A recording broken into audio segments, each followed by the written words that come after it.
welcome to the Young Turks. I'm Anna Kasparian. J.R. Jackson and Mark Thompson join in today. Wow. Cenk is out. He's out for the rest of the week. This lineup is, I think this is the reoccurring theme. It's the third time. And as Cenk was mentioning yesterday, there's nicknames for certain lineups. Yes. We need one. We need one. Oh, we don't have a nickname for this lineup. No. Yeah. The best ones were already taken. Like, again, Cenk pointed out yesterday, so. There's only two lineups that have a nickname. Yeah, the Banana Hour with Ben and Anna, and then the Banana Pie Hour with John. Wow, that's almost not even a second nickname. I thought there were real nicknames involved here, but there's really one nickname. Yeah, but all right. Anyway, we'll think on it. Yeah, yes. we will. All right, we have a fantastic show ahead for you guys. I'm so excited to talk about all these different topics. Trump responds to criticisms over how he handled Puerto Rico.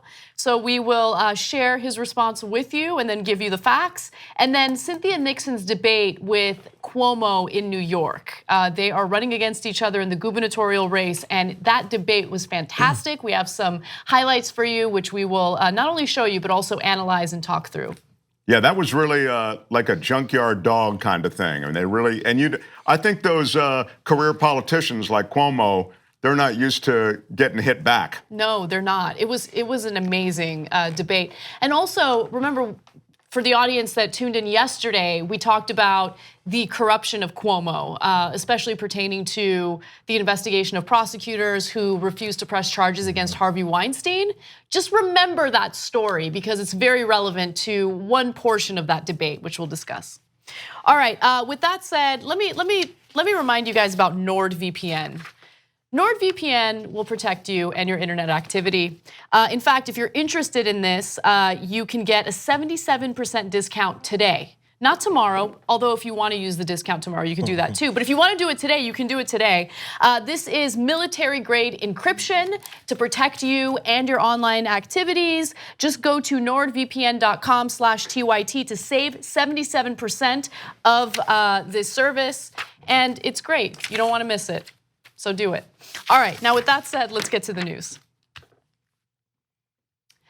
There have been an increasing number of reports indicating that the Trump administration is either denying passports to US citizens or threatening to deport US citizens while alleging that their birth certificates are fraudulent. So we're talking about people in the United States with legal status. They've been born in the United States, but the Trump administration is accusing them of having fraudulent birth certificates. Now, this has been a shtick of Donald Trump since the Obama administration when he questioned the legitimacy of Obama's birth certificate. But if you fast forward to what's happening today, you will see that innocent Americans are being targeted by his administration. Some of them are even spending time in detention centers as a result. So according to the Washington Post, a growing number of people whose official birth records show they were born in the United States, but who are now being denied passports, their citizenship suddenly thrown into question. The Trump administration is accusing hundreds and possibly thousands of Hispanics along the border of using fraudulent birth certificates since they were babies, and it is undertaking a widespread crackdown.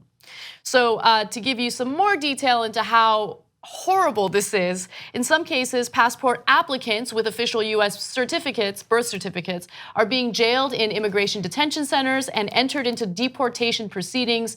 In others, they are stuck in Mexico, their passports suddenly revoked when they try to re-enter the United States. In a statement, the State Department said that the US-Mexico border region happens to be an area of the country where there has been a significant incidence of citizenship fraud. So this all has to do with a story from decades ago. Apparently there was a small group of midwives who would deliver babies in people's homes. And in some of those cases, they falsified documents in order to give those children citizenship status, okay? So this is a really difficult story because this all happened in the 1950s. It is impossible to track down which birth certificates are legal, which are not, which are fraudulent, which are not. So the government alleges that from the 1950s through the 1990s, some midwives and physicians along the Texas-Mexico border provided US birth certificates to babies who were actually born in Mexico. In a series of federal court cases in the 1990s, several birth attendants admitted to providing fraudulent documents. So again, that's terrible, but at the same time, U.S. officials have had a very difficult time trying to decipher which birth certificates are fake, which are real. And so there was this big case involving the ACLU, where the ACLU sued the federal government because in both the Bush administration and the Obama administration, the federal officials refused to give people born along that border passports because they couldn't prove that their birth certificates were legal and non-fraudulent. But then the ACLU gets involved and says, no, this is crazy because a lot of these people are US citizens and you're using this blanket policy on everyone that was born in this particular area. It's unlawful, you can't do that. And the court actually sided with the ACLU and the plaintiffs. Now in comes Trump. Trump doesn't care about precedent. Trump doesn't care about this settlement. He just decides, and his administration decides, well, we're just going to punish everyone. In fact, we're going to put US citizens in detention facilities and deport them, even though in a lot of cases, these people might actually be US citizens. So it's the broad brush approach to what's going on. Okay, so I read deeper also into the architect, the new architect. Previously it was Karl Rove. The new architect who's specifically in charge of immigration issues is Stephen Miller. We already know this, right? The 33-year-old kid from, I think he's from California, barges in and has this approach, and honestly, he breaks barriers for which meetings he's supposed to be in. So this is a very long article, I was reading about it, but the real just quick summary of it, he barges into meetings, he sets up different approaches, he comes in like he owns the place and tells them, I'm the president's guy on immigration. This is what we're doing because immigrants are coming and killing Americans. We have to keep them from killing Americans. Killing Americans, killing Americans, killing Americans. Where have we heard that before and recently? So in doing that, he set up this precedent and also has the president's ear because that's exciting for Donald Trump to hear, and he likes seeing how this works. He was part of initiating the travel ban and family separation. So of course, when Trump is reading these long declarations, which we all know he didn't write, that's the guy. That's the brains behind these discriminatory, broad-based policies, and he's just putting his hatred on everyone else. He's also the one who had the uncle who came forward and said, I don't know why Stephen is like this. It's like he wasn't a part of this family that immigrated here. Right, exactly. So this is the brainchild of the whole thing.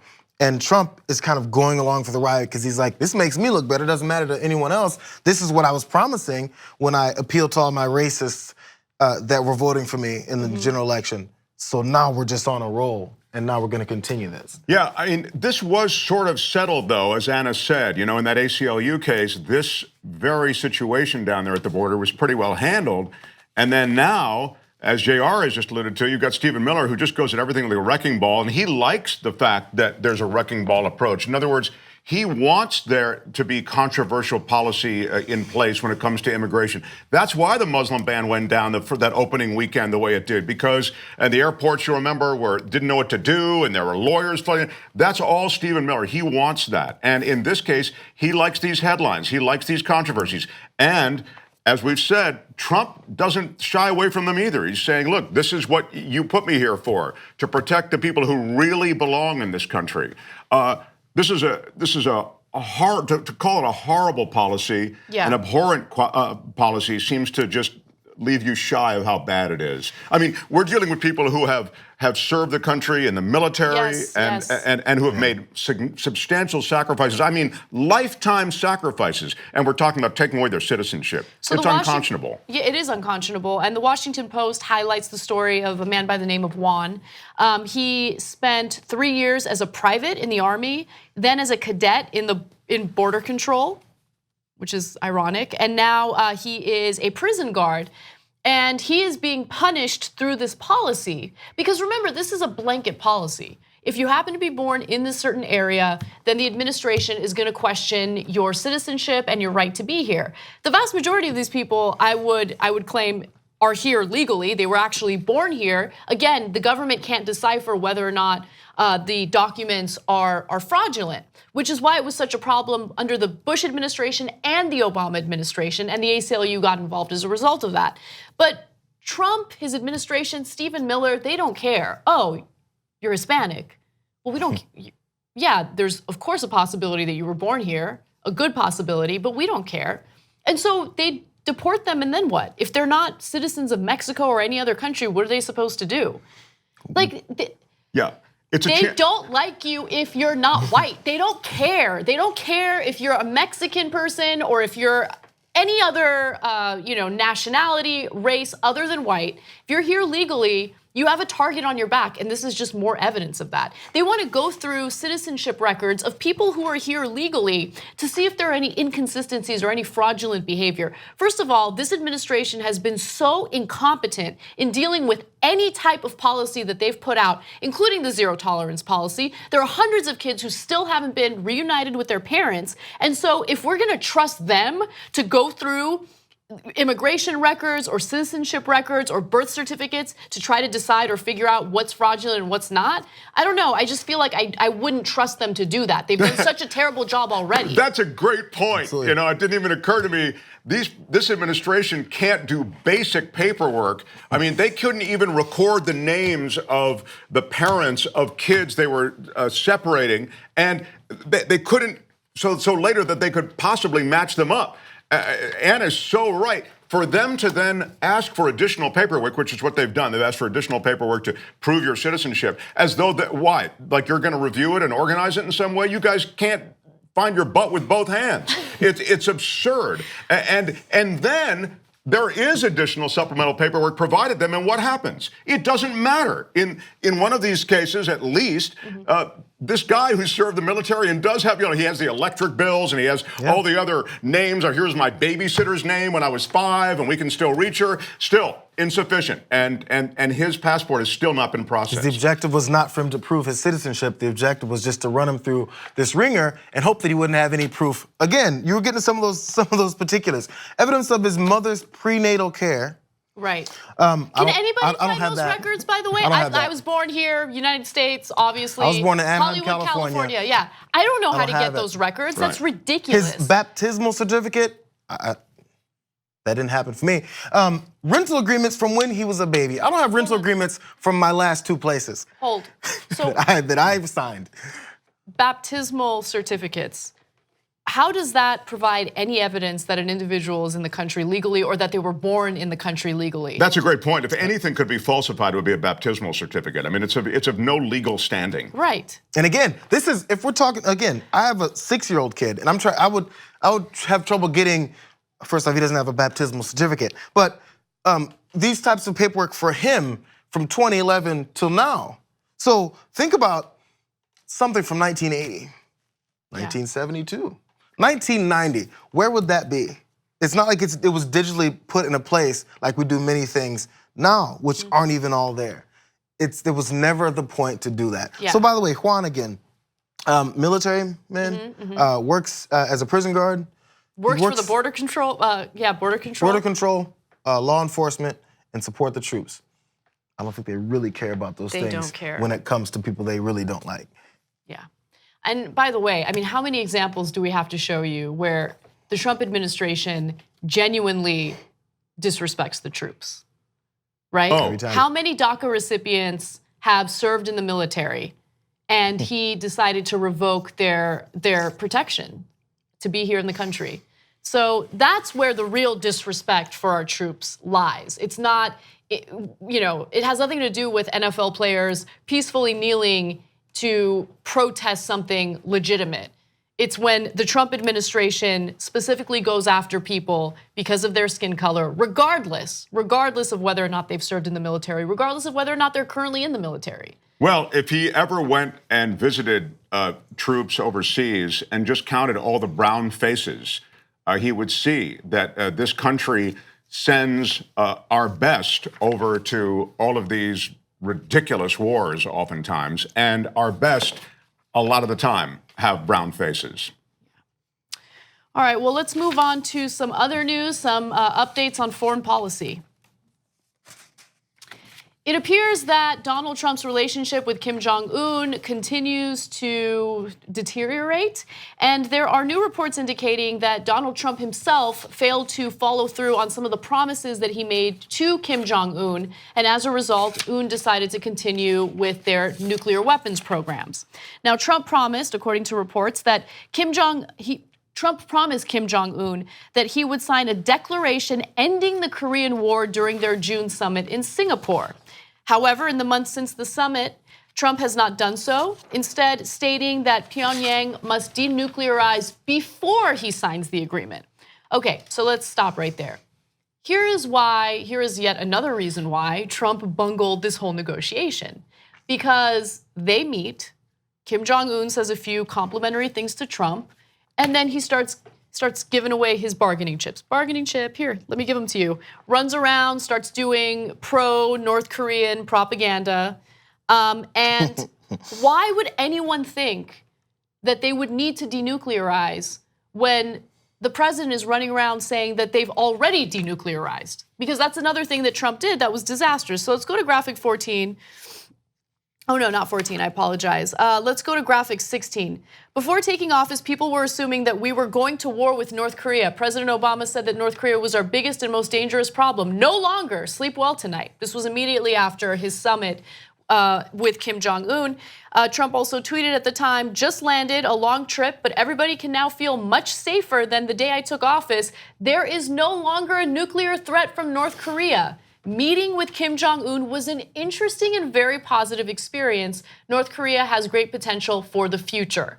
So not only did Trump not follow through with his part of the so-called deal, which, by the way, was an insanely vague agreement that they both signed, but he had already gone around talking about how North Korea has kept their side of the deal.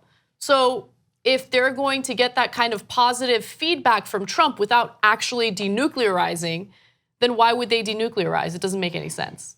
And this backing away now from the Pompeo meeting and from engagement with North Korea, he's trying to do a little bit under cover of night. I mean, you don't see them advertising this in a press conference forum because Trump likes the victory lap. Trump likes the photo op. Trump likes the, okay, show's over, let me go collect my Nobel Peace Prize. He likes that part of the game. Yeah. But as you get into the real complexities of denuclearizing North Korea, which is not going to happen because that's the only way that they get America's attention and the attention of the rest of the world, when it comes to that, you're not going to hear much about it because it doesn't serve Trump's interest.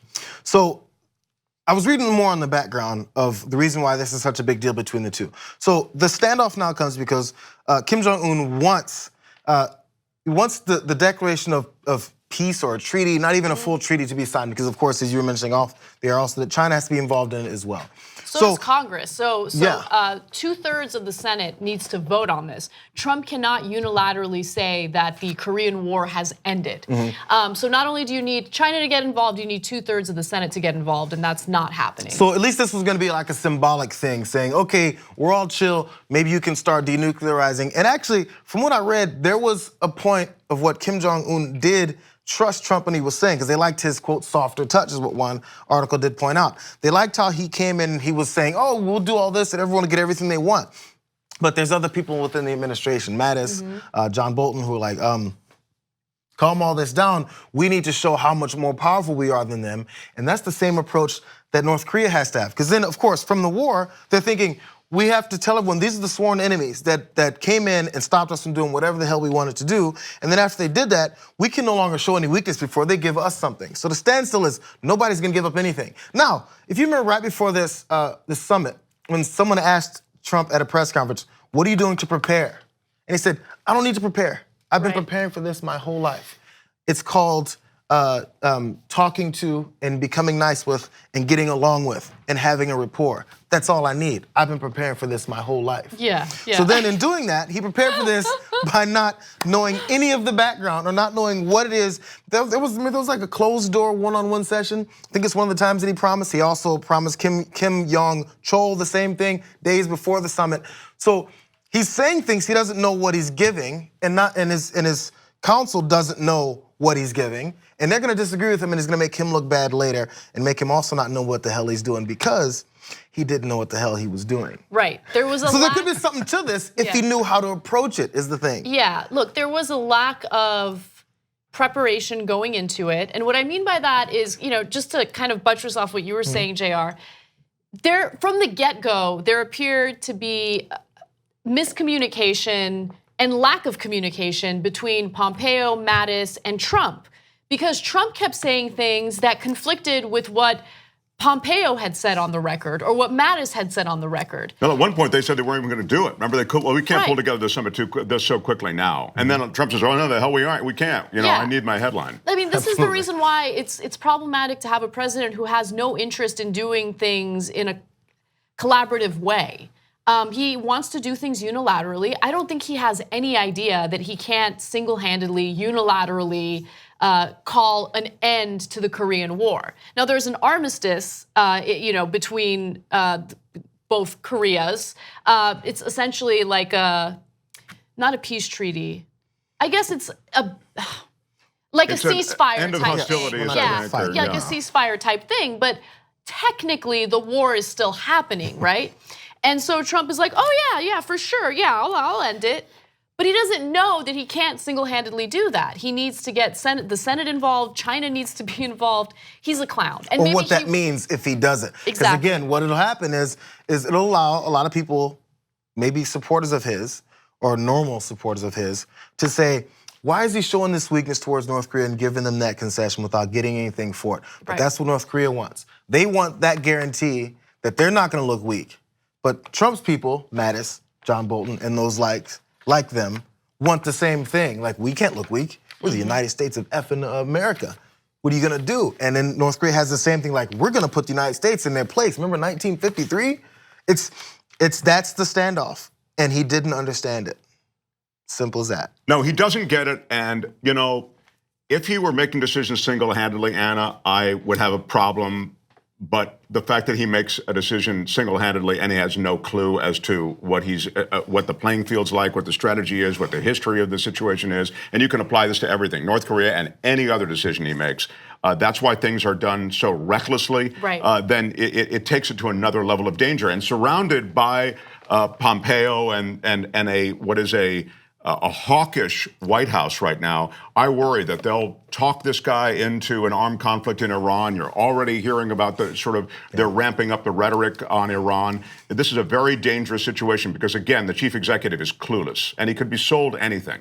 And the thing that I worry about the most is Trump is thin-skinned enough to allow things to escalate, and I feel like things are already escalating. Right now, Kim Jong-un and his officials are claiming that Trump isn't keeping up his side of the deal.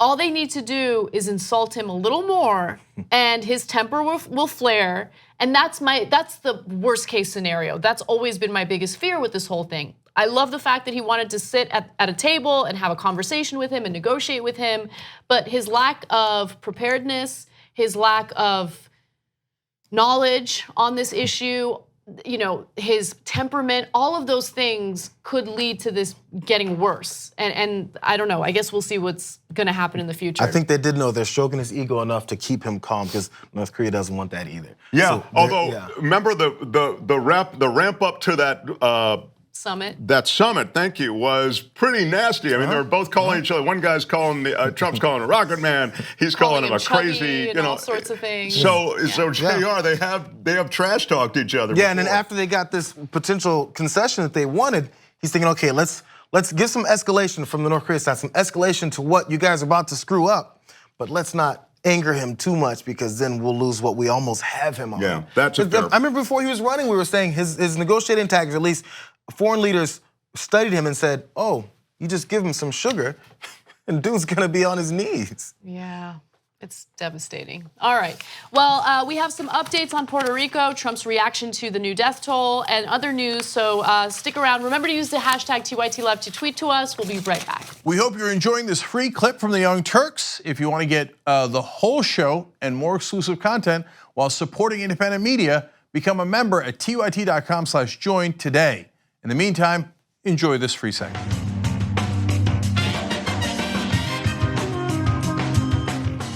Oh, hey everybody, welcome back to TYT. Anna, JR, and Mark with you. A few TYT Lives.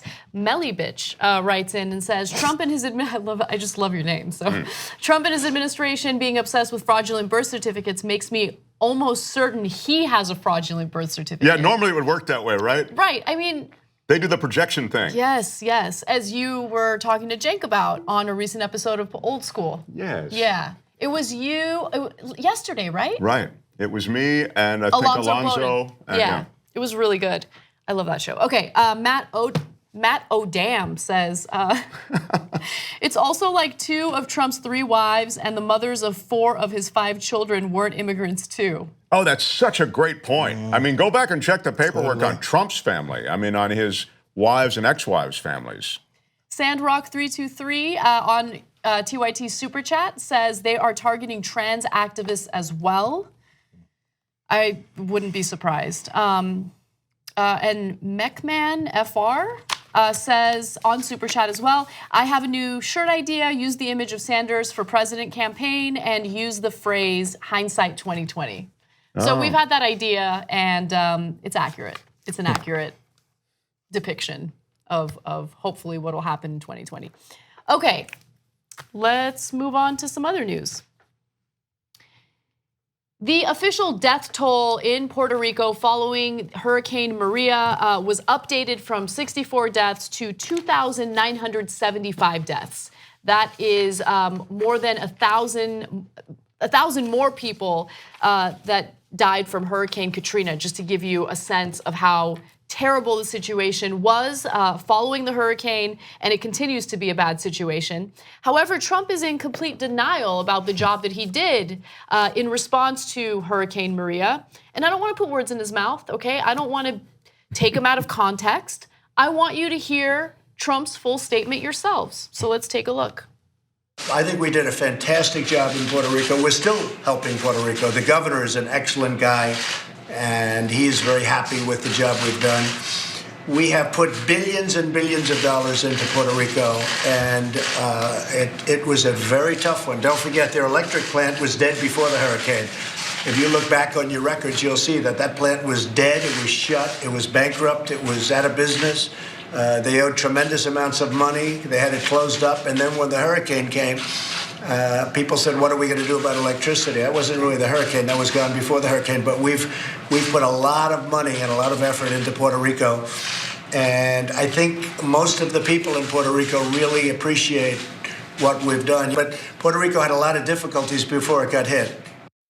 So he's alleging that Puerto Rico lacked power prior to the hurricane, which is untrue. He is lying, and he's purposely doing so. The media hates to admit when the president is lying. They don't like to accuse him of lying. He is lying there, okay? They had power. It wasn't a perfect power grid by any means. No, it was a fragile power grid, and they fiscally had huge issues in Puerto Rico, so make no mistake about it. It was a troubled place. But the lights were on, the refrigerators worked, the hospitals had power, so it's wrong to say that they didn't Put it have this power. way, over a 2-week period, maybe 2 to 3 week period, nearly 3,000 people weren't dying in Puerto Rico because of the weak power grid. Right. Put it that way. Exactly. So there was the spread of sepsis. People who had diabetes passed away. They weren't getting the treatment that they needed because the hospitals couldn't provide it. There were a lot of different issues following the hurricane. And politicians in Puerto Rico rightfully mentioned how there was a disproportionate response in Puerto Rico versus Texas and Florida. And they're completely accurate about that. So he can't, puff up his chest and talk about how he's done a great job in Puerto Rico when the facts show that he did not do a great job in Puerto Rico. More people died following Hurricane Maria versus Hurricane Katrina. And as we mentioned on the show yesterday, it's not, some sort of competition, obviously, but we're bringing that up because Hurricane Katrina was a giant stain on Bush's presidency, and Trump wanted to make it seem as though his relief efforts were so much better, but they were not in Puerto Rico. No, in fact, this was his brownies doing a hell of a job moment. When Bush went down there and he talked about his head of FEMA and said, it was Michael Brown, I think his name, said, and Brownie, you're doing a hell of a job. And of course, nothing could have been farther from the truth. Yeah. And I was reminded of it when I watched Trump sort of speak about how great a job had been done in Puerto Rico, when obviously not only has there not been a great job done, but actually a worse job probably than in that. Imagine saying that, a worse job in Puerto Rico than Katrina, which was an apocalyptic disaster for many of the communities down there. And after that storm hit down there, actually didn't even hit Louisiana as hard as it hit, I believe, Alabama or Mississippi. It actually, I think, hit harder. But because of the infrastructure and things that happened down in around New Orleans is why that hit hard and killed so many people. So it goes to preparedness and the response. So there's factors that were involved that Trump childishly pointed out before, saying it's an island. If you don't know what an island is, it's a body of land surrounded by water, big, huge water. So, okay, that's a hurdle to get past. I get it. Florida is connected to the mainland, and Texas obviously is connected to the mainland. So you can get transportation and you can help people, you can get supplies there much easier than you do flying onto an island and getting stuff there, right? Yeah. I get it, right? No, I'm not even giving him that. I'm gonna give him the reason. How much money do we give to the military? Exactly, How much? We give so much money, like it's the majority of our discretionary spending. That's my point. So it is harder, but you know what you do? You put some more money into it and you get it done. It's not a matter of we can't do it because it's harder. It's we're going to do it and we're going to commit more resources to it because it's harder. Instead, he said, you know, it's hard. So nothing. So just forget about it. Only 64 people died, he thought at that point. So who cares about that? That was the big illustration of his priorities. If we're going overseas to fight a war, trust me, we're sending some serious artillery. You can get supplies over there Quickly, easily, in some war zones where people don't like us. It happens. You get it done because you want to get it done. Exactly. So that was my point. Not that he's gonna off the hook, but these things are harder to do, so you do it. You're the president of I thought we were the biggest badass country in the world. Nobody touches us. But we can't handle this? Of course we can't handle it. Under his leadership, we can't handle it because he doesn't want to handle it. Well, it was laughable, though. He, once again, those photo ops, he went down there in Puerto Rico. You remember he threw paper towels into the crowd like you could sop up the water or something. And that was, I mean, it was embarrassing. His administration's treatment of the situation in Puerto Rico is just a monstrous embarrassment. And it's not, while it was an awful toll, both in terms of the infrastructure there and the human loss of life, it was manageable in terms of what we would have been able to do on the U.S. mainland. Because as these guys have both said, you can marshal a military that is built to carry a lot of big, heavy stuff across the way to wherever it needs to be. Yeah, he should be profoundly embarrassed, and it seems as though it's just the opposite. I don't think he's ever felt embarrassed. Like he doesn't have the capability for that. No, it's back to what you were saying earlier. It's the headline. He's like, I can't say this was tough and we bungled it. I have to say, no, we did an excellent job. It was perfect. It was fantastic, I think his term was. We did a fantastic job. It was only the mayor of San Juan that really called him out, right? I mean, the mayor, she is one strong and honest leader, and she was not afraid of the president. He didn't mention her in his remarks. I noticed in all his remarks, he mentioned the governor, I think. Good guy. The governor's a good guy. Yeah, anybody who supports him is a good guy. Not like that mayor, that loudmouth woman. Right.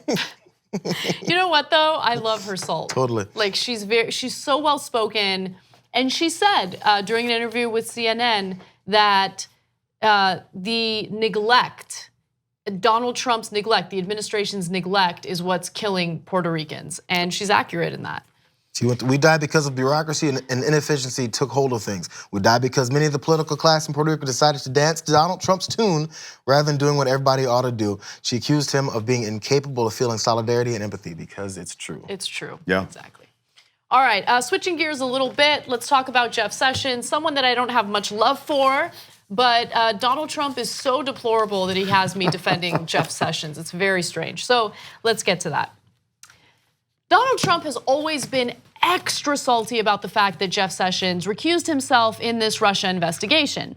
And what we didn't know until now is that behind the scenes, Trump has been aggressively lobbying senators to flip on Sessions. And guess what? It's working. According to a report by Politico, the willingness of Republican senators to turn on Attorney General Jeff Sessions is the result of a furious lobbying campaign from Trump, who for the past 10 days has been venting his anger at Sessions to any senator who will listen.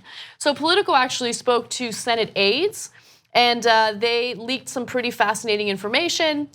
Judiciary Chairman Chuck Grassley and South Carolina's Lindsey Graham have been irritated by Sessions' opposition to criminal justice reform bill they support, and that's according to interviews with more than a half dozen congressional GOP aides.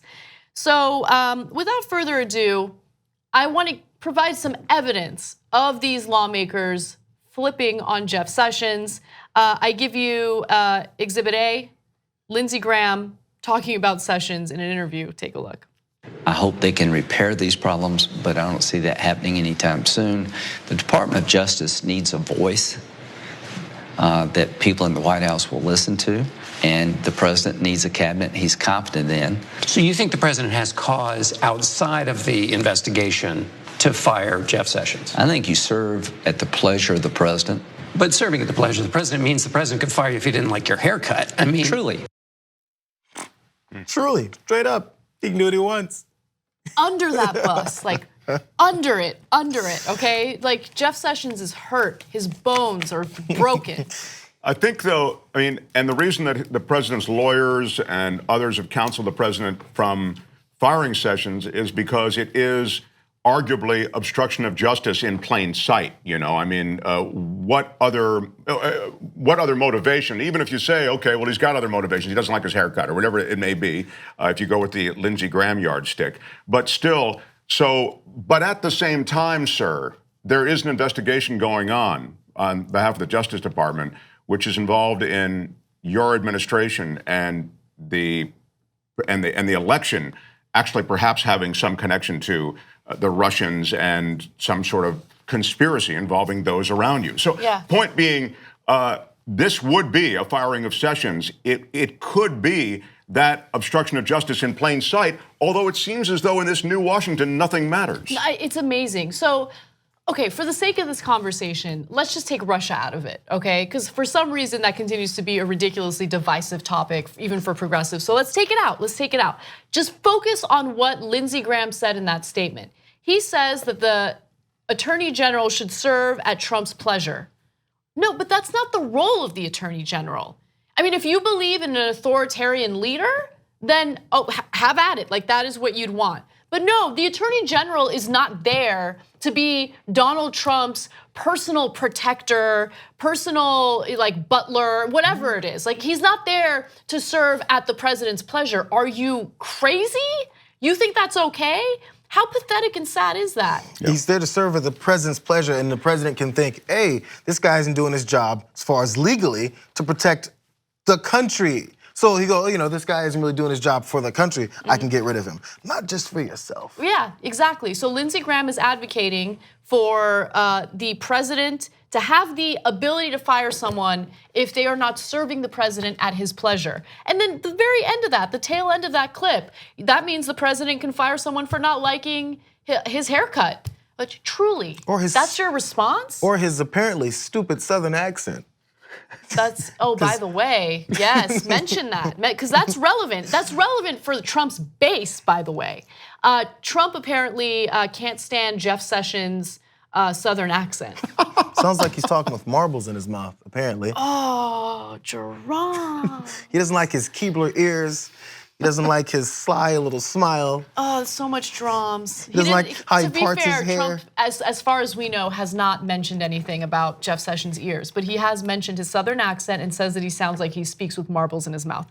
Okay, let's go to the second video. This is Lindsey Graham again, and hear what he has to say about the family separation policy and who he's blaming it on.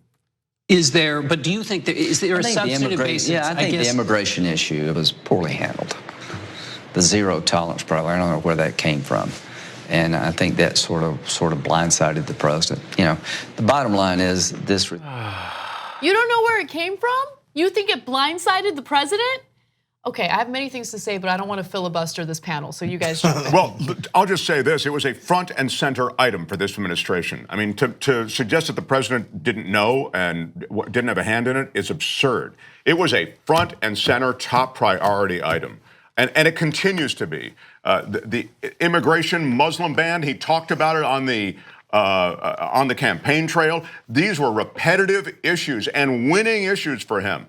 You're damn right he knew about it. Apparently the lobbying efforts from Trump are working, at least on Lindsey Graham. Because, you know, once he comes forward, he said, I love Jeff Sessions. He's a stand-up guy and it's okay he recused himself. But somehow it's gone now to, he was a part of the family separation of the zero tolerance immigration policies. I don't know where that came from, because apparently President Trump was standing at the podium every day going, I don't understand, like, this concerns me. We're separating these families, these children's lives are gonna be affected forever.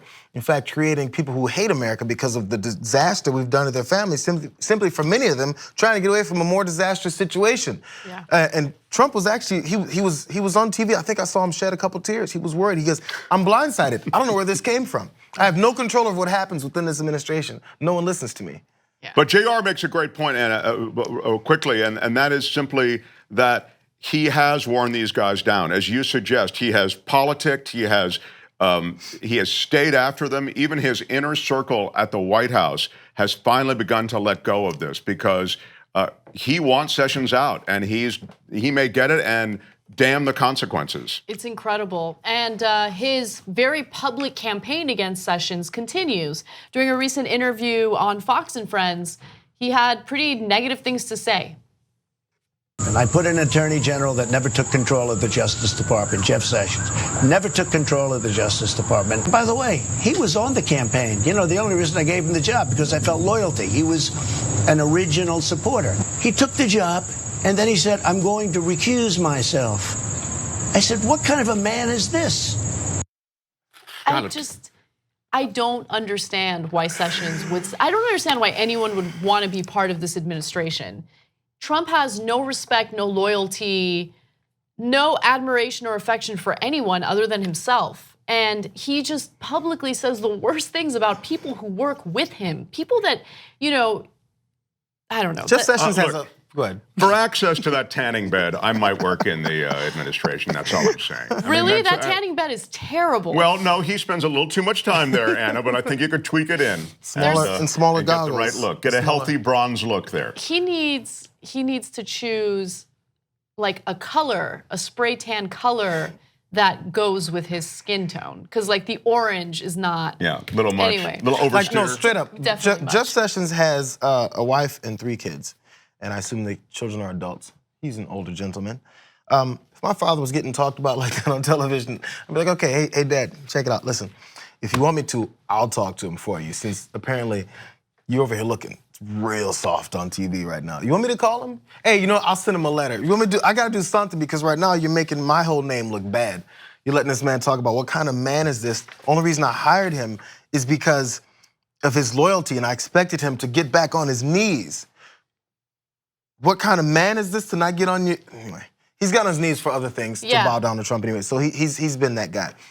Never took over the Justice Department, this lifelong attorney. Oh, no, just he's nothing unless he does my bidding, which he's done 98% of the time. 98% of the time. Look, I have no love for Jeff Sessions. So there's a part of me that's just amused by this. And, you know, you get what you deserve. He was one of the early supporters of Trump, and that's what you get for supporting a terrible human being. But at the same time, this sets a dangerous precedent. If you believe in democracy, if you believe in a fair system of government, Trump has shown himself to be a real authoritarian. And if he's willing to fire the attorney general because he's not doing anything and everything that Trump wants, well, that's not something that I could ever stand behind or support. So one final thing that I wanted to mention, of all those who are starting to bend and you know, act in a certain way to please Trump, there's one senator who has stood firm in his support for Jeff Sessions, and that's Senate Majority Leader Mitch McConnell. He said, quote, I have total confidence in the Attorney General. I think he ought to stay exactly where he is. So I have no love for Mitch McConnell either. I think he looks like a turtle, and he's also done a lot of terrible things. Yeah, but wait till next week. He'll be changing his story. Yeah, well, Mitch McConnell's awful, start to finish. But how he looks doesn't really, I don't care. No, I know. That's the least relevant part. I find it charming almost that he looks that way. Do you really? I mean, charming. You do love turtles. In other words, it makes me. Okay. That's it. I do love turtles. All right, it's out there. All right. We got to take a break. When we come back, some updates on Ron DeSantis, the Republican gubernatorial candidate in Florida. He got caught up doing some shady stuff. We'll tell you what that stuff is when we return.